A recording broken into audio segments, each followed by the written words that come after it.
Welcome to நாவின் சுவை. இன்றைக்கி நம்ம சம்மர் ஸ்பெஷலாக மில்க் ஷேக் எப்படி செய்கிறதுன்னு பார்க்க போகிறோம். அதில் ஃபஸ்ட்டு வந்து பனானா மில்க் ஷேக் எப்படி செய்கிறதுன்னு பார்க்கலாம். அதுக்கு என்னென்ன தேவைன்னு பார்த்தீங்கன்னா, நான் வந்து 2 மீடியம் சைஸ்டு வாழைப்பழம் எடுத்திருக்கேன். அப்புறம் 1 கப் வந்து சில்லுன்னு கோல்டு மில்க் எடுத்திருக்கேன். அப்புறம் 3 டேட்ஸ், அதோட கொட்டையை நீக்கிட்டு 3 டேட்ஸ் எடுத்திருக்கேன். அப்புறம் 1 டேபிள் ஸ்பூன் சுகர், 1 டீஸ்பூன் வந்து தேன்.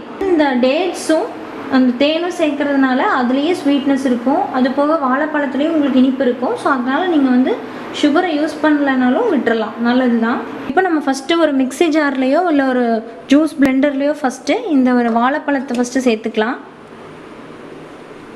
அது கூட இந்த டேட்ஸ், இந்த பேரிச்சம்பழத்தையும் சேர்த்துக்கோங்க. இது கூட சுகர் சேர்த்துக்கிறோம். ஃபஸ்ட்டு இந்த 3ஐயும் மட்டும் சேர்த்து நல்லா பிளெண்ட் பண்ணிக்கலாம். இப்போது இதை மட்டும் நம்ம போட்டு அரைச்சி எடுத்துட்டோம்.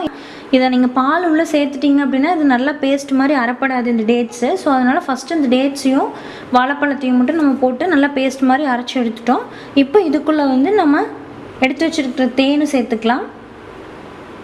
அதுக்கப்புறம் நம்ம வச்சுருக்கிற கோல்டு மில்க், சில்லுன்னு இருக்கிற பால் சேர்த்துக்கலாம். இப்போ இது எல்லாத்தையும் சேர்த்து நல்லா மிக்ஸ் பண்ணி அரைச்சி எடுத்துடலாம். இப்போ நம்மளோட சூப்பரான வாழைப்பழ மில்க் ஷேக் ரெடி ஆயிடுச்சு.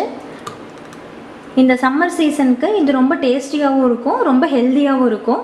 ஸோ இதை கண்டிப்பாக நீங்கள் உங்கள் வீட்டில் ட்ரை பண்ணுங்கள்.